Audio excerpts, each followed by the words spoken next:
Hey guys, my name is Shade, and today we will read some true scary Reddit posts. I am super excited because this will be my first video ever on this channel. I really hope you like it and enjoy my narration. Also, if you yourself have any scary experiences or stories that you would like to get off your chest, feel free to send them to me. I have linked my email in the description of this video, and I will also show it on the screen right here. I hope to not only read stories on this channel, but also make it a safe space for everyone listening and give my personal advice. So yeah, let's get started with today's stories.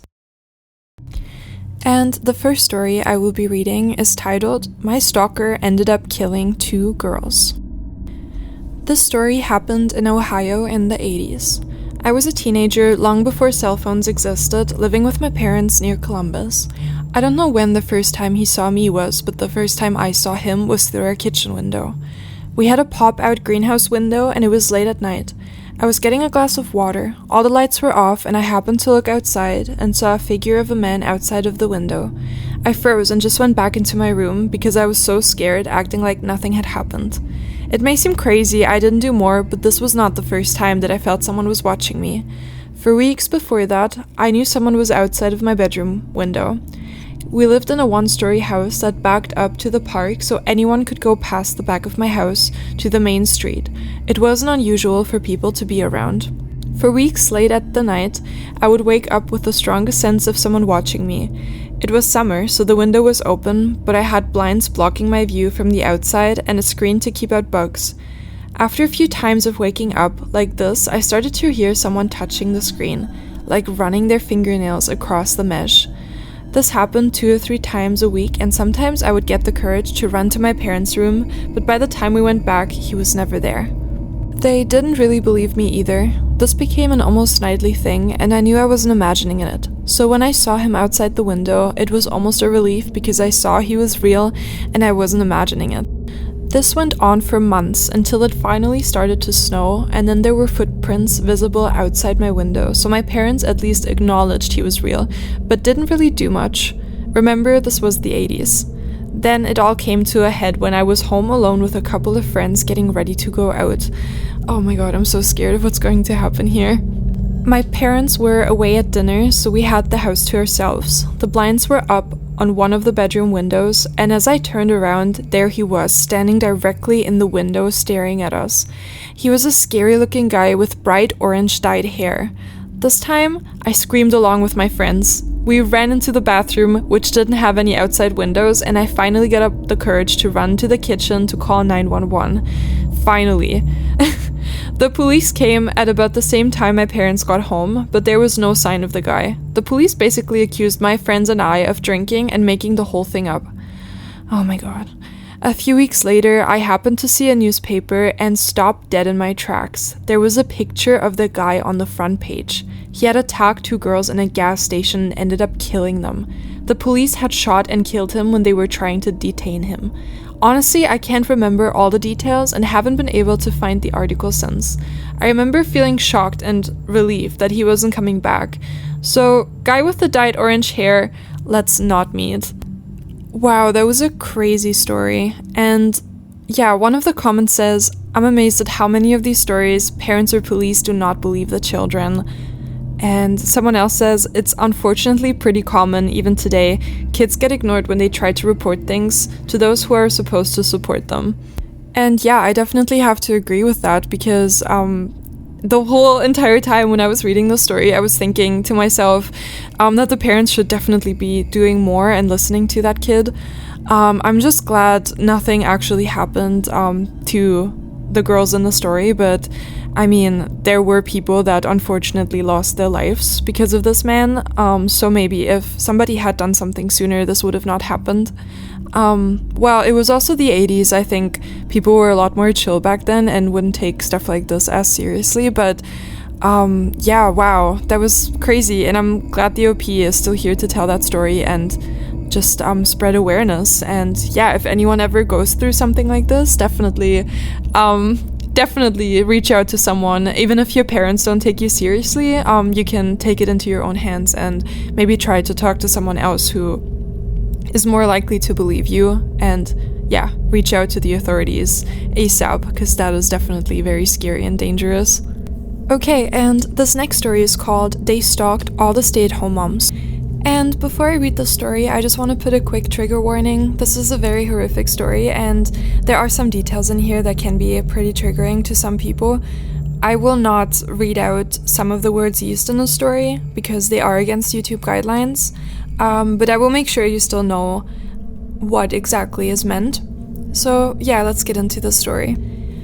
I'm new to Reddit, and I decided to share this after my husband encouraged me to share. I have been in therapy since this happened. I sleep with a gun next to my bed now, the lights on, and I cannot be home alone. Here's what happened to me on May 23rd, 2017. In my neighborhood, we had a few burglaries. I work from home, and I am usually home alone with my son. We live near a busy mall, and our neighborhood, even though in a pretty good area, is close to highways and has 3 ungated entrances, so it makes it easy for people to break in, steal, and get out before police come. I scare pretty easily, so hearing an alarm going off nearby, seeing the police helicopter circle above, and having the neighborhood swarming with cop cars always freaks me out. I mean, I feel like that would freak me out as well, so... We had a spree of guys going into unlocked cars and stealing stuff. I mention this because there were 25 cars they were able to get into. Our area is the kind where you can leave your door open and usually nothing happens. At this point, it has been petty theft. Nothing major has been stolen and no one had been hurt. So for the next few months, everyone is pissed. We all feel really violated by what has been happening. Homeowners' meetings are packed and everyone wants to put a stop to crime going on in our neighborhood. It is soon revealed a rental property in the hood was the home to a drug dealer who was dealing more than just, the not-so-hard stuff. He was selling hardcore stuff, and it was thought that a lot of the crime stemmed from that house. They had undercover cop cars throughout the neighborhood waiting to make a bust. Up until this point, it was pretty scary, but from a faraway viewpoint. Also, at this point, no one was getting hurt, at least not physically. Our neighborhood watch sent information to make sure alarms are on, windows and doors are locked, and if a car is in the driveway, more than likely burglars will skip your home. Just lock your car doors. Since I work from home, my car is always in the driveway.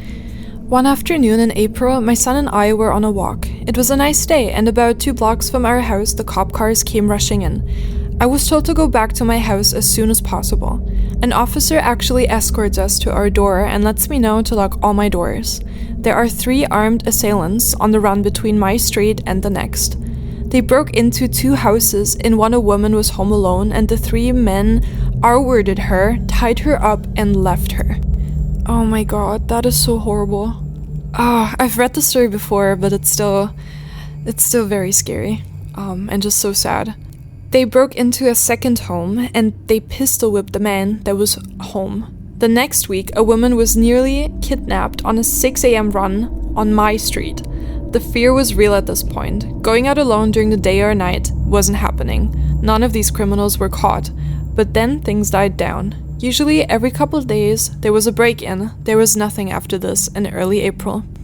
In late May, I had to take my car into the dealership for some work. I was left without a car for 2 days. To keep my son busy, we would go on long walks to the mall with 2 other moms and kids in the morning and then go swimming in our pool in the afternoon. A lot of the stay-at-homes grouped together because of fear of the recent things going on. This day, it was actually pretty nice out. So I had all of our sliding glass doors open and I was letting the house air out. Oh god. While I was bathing my son, I got a funny feeling, so I rushed and locked all the doors and blinds as quickly as possible. Even though it is in our backyard, I didn't feel safe leaving them open, with me down the hall in a bathroom. Just as I was walking away from the last door, I saw 2 large men entering my backyard and our security camera in the kitchen.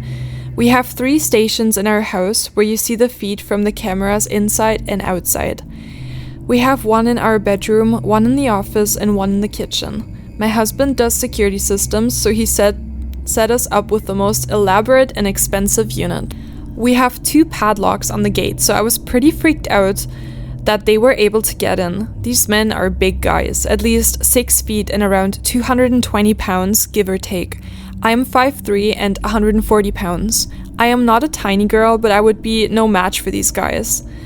The guys are trying to look through the windows, so I edge back into the bathroom and realize that I left my cell phone outside by the pool. So I cannot call anyone or get any attention from outside of my house. All I have is my work phone in the office that needs to be booted up to be used. I was on vacation for the week, so the system was shut down for the entire time. I grab my son, his diaper bag, and we make our way into my office. The room is pretty soundproof. You have to be screaming for it to be heard outside. It has access to the security cameras and where you can actually hear audio from the cameras, and it has a heavy-duty lock on the door. My husband set it up after the R word so that it could be a panic room if we ever needed it. It is hidden in our garage, and unless you turn on all the lights in the garage, and you have to walk around his tool bench and the high shelf, if you're not looking, you may not even realize there is another room there. My son thankfully falls asleep on the rug in the room as I'm freaking out watching these guys as they use a little hammer to break the sliding glass door to enter my bedroom. I'm getting the computer started up to call the police. Once they are inside, I only am able to see them in the living room, kitchen, and my son's room. They are going into all 5 bedrooms of my house, rummaging through closets and drawers. The larger of the 2 men walks into the living room. He has my cell phone in his hand, and he literally looks at the camera in the living room and waves with my phone in hand. He then opens his bag, he pulls out a knife, rope, and duct tape, and what I later found out was protection. He then says, "Hey pretty mommy, where are you hiding? We want to have some fun with you." I realize these guys aren't here to steal stuff. I finally am able to call the cops. They tell me to stay secured in the room, turn out the lights, stay on the line, and be as quiet as possible. These guys are tearing my house apart, and they are calling my name looking for me. They even start calling my son's name. This part freaks me out. How the heck did they know our names? One of the a-holes actually started eating the chicken I baked for dinner. They are rummaging through my laundry room, and one of them grabs a pair of dirty underwear and inhales deeply. It is the most disgusting thing I have ever witnessed, and I was praying they didn't find us. They make their way into the garage and they are looking around. I can only see a little from the kitchen camera. I'm praying they don't turn on the lights to see the entrance to the office in the corner of the garage. I am whispering into the phone, keeping the dispatcher up to date on what I'm seeing on our security feed. She tells me the cops are 4 minutes out. The intruders are rummaging through the garage. I hear them playing with my husband's power tools. My son wakes up and surprisingly doesn't start crying. God thanks. He quietly looks at me, sucking his thumb. I know what these guys have in mind for me, but I'm so scared to think what they are going to do with my son. That single thought brings me to tears, even as I recount the situation to tell it. I bring my son into the closet of the room with a flashlight, bottle, and blanket, and I mouth for him to be quiet and shut the door. The dispatcher tells me the cops are 3 minutes out. Her name is Janice, I would say. I beg her to tell them to hurry up. She tells me to keep calm and that she is there with me. She recommends that I get in the closet as well. I don't, because I don't want them to think about my son if they break through the door. Then the guys start pounding on the office door. The guys are pulling at the door and it sounds like they are throwing their weight into the door. I hear my husband's power saw. At this point, the bigger guy screams, "B-word, I know you and the baby are in there. We are here to F you up. You should have just come out when we came in." I am literally shaking and praying the door and lock hold up. I move a dresser in front of the door. No idea why I did that, but it is what they do in the movies. I then push the futon in the room against the dresser, just praying the weight on the door would keep them out. I tell the dispatcher what is going on and she tells me the cops are breaking through my front picture window. I look at the security system and sure enough, there looks to be 4 to 5 cops at my door. The rest was a blur, and it felt like it was forever with all the noises of taking the guys down and then just silence. I was sobbing and rocking in the dark with my son in my arms, who still sat there quietly hugging me and patting my back. Soon I heard a knock on the door. It was a female officer. It took me a moment to open the door, and I didn't even realize I still had Janice on the phone. The guys were arrested. They were caught with a large amount of hard drugs. They had broken into the drug dealer's house before they broke into my house. The cops later disclosed that they had been stalking and watching me for a few weeks. They knew I was home all along and I was the next victim on their list. I thank God they didn't get to me because I have no idea if I would still be here to tell the story. We actually were able to sell our house 2 months ago and we are moved out of state. Our new hood has a gated entrance, my house has security cameras in every room, and I have a gate around the entire property. To the R-wordist and burglars terrorizing my old neighborhood, let's not ever meet again. And yeah, before I read the next story, I just want to say I'm so glad the OP is doing okay. For the most part, at least. I know she said she's in therapy now and very traumatized, unable to sleep without the lights off, and yeah, I don't blame her though. I would definitely feel the same way, and I'm just really glad they didn't get to her sooner, and they weren't able to break through the office door, and she also had a phone in there, which is extremely lucky. Also, her baby wasn't crying when the baby woke up, which is also very fortunate, because I think if they would have hurt the baby, they would have found them much sooner too. It's definitely so scary how they knew both their names and they've been stalking them for so long. I don't know. That's definitely just, I don't know. I think the story is just, it really gets to me. It's so scary what could have happened, and I'm just so sad for all the people that were hurt before by these people, and I'm glad they got arrested and hopefully now face a lifetime in jail. So yeah, crazy story. A man stopped me while I was walking home and told me he'd been looking to hurt someone all night, then followed me. Hello, this is quite a long one, so apologies that it might take a while to tell. I do have to give a little bit of context also. I'm a 22-year-old female, but this story took place when I was 21. I live in a small town and I work in a pub in the town center.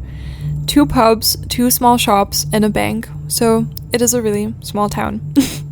On my walk home, I walk past one of the shops, which also has a small bus shelter next to it. Buses run every hour-ish, but none run after 8 p.m. After that, it's just residential housing and then my house near the end of the road. All in all, from my job and my house, it's about an 8-minute walk. My town is usually dead after about 10 p.m. as everything is closed, and I would genuinely say that it was relatively safe. I never had a problem with walking home alone. This incident happened on New Year's Eve going into New Year's Day, so the pubs were open later. I finished my shift at about 1:30 a.m. and me, my boss, boyfriend, and 2 other coworkers went to the pub next door for a drink before we went home. It was about 2:30 a.m. when I realized what time it was and that I needed to get home. My boyfriend lives on the other side of town, and I wasn't staying at his that night. My boss insisted on driving me home, and I kept insisting that he stays, as everyone else was enjoying themselves and talking about the Christmas period we had at work. Same with my boyfriend. He insisted on walking me home, but I was adamant that I was fine, and it is literally less than 10 minutes. Girl, oh my god, it's 2:30 a.m. You're not gonna walk home on your own. There's just no way. Anyway, after a lot of pushback, I told them I was walking home. I really enjoy walking without headphones, having a cigarette, especially after a shift because it genuinely is so silent and peaceful. I didn't pass or see anybody until I got to walking past the shop. Like I mentioned previously, there is a small bus shelter next to it, and as I got closer, I realized there was a man sat on the bench in the bus stop. Bear in mind, it was nearly 3 a.m. and even the pub we were at wasn't actually open anymore. They just let us in because we worked at the other pub. I didn't really think much of the man, but as I got closer, I realized I had served him at my shift earlier on in the night. He looked up as I was walking, and I realized he was sniffing some sort of drug, most likely powder, from his keys. I didn't actually know who he was, and still don't, but he didn't seem threatening. He just looked like he was kind of chilling. Probably not the best choice of words. He did meet my eyes though, and as I was walking past the bus shelter, he said something along the lines of, "Sorry darling, do you have a lighter I can borrow?" Why is this always the way men start conversation with women? Like outside, like when you're at a bar or just anywhere, they always ask you for a lighter. And in general, like, creepy people do that as well. Like in the story, it's just so strange how that's like a universal thing they do. But yeah, I guess she was smoking, so I was smoking as I was walking, so he knew I would have had one. I stopped and he was already walking towards me as I had, so I started digging one of the many lighters I had out of my bag. I was fully intent on just letting him keep it. I am not the type to stand with a 30-something-year-old man while he is lighting a cigarette. Then he asked me for a cigarette, but I had just lit my last one, which I said. During this whole interaction, he was very close to me, but I was kind of frozen in place. I'd realized that I'd stopped and was stood with a man in a dead street where nobody was around. I was in the part of town where there isn't housing for another couple of minutes, and if anyone had come out of the pub, I was too far where they would have even seen me. I just started mumbling something like, "Keep the lighter, I've got to go." But this man, who I had spoken to for about 20 seconds, told me to just stop for a second. And where my feet had started to turn to walk away, I stopped again. Side note, I know I should have just walked away, but I thought maybe it is innocent enough, and I didn't want to give a reason to provoke him if I just walked away from him. This time, his demeanor switched, and he wasn't very polite to start with, but it's like him telling me to stop made him realize that I was a young woman walking alone at this time of night. I genuinely still get chills thinking about what he said. He looked me up and down and said, "You know, I've been real angry and I've been waiting for someone to hurt all night. You shouldn't be walking around here alone." My legs literally turned to jelly in that moment. I didn't even know if my phone was in my pocket or in my bag. I looked around and then said, "I'm not alone. My boyfriend is waiting for me around the corner. I will be with him in a minute."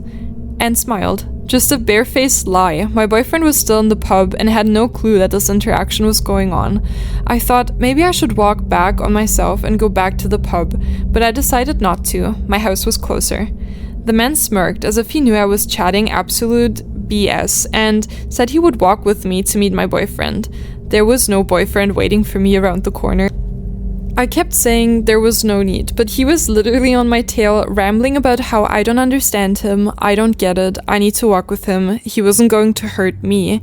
And this whole time I kept thinking he was going to grab my hair or pull me to the ground, and that any minute he was going to realize there was no boyfriend waiting.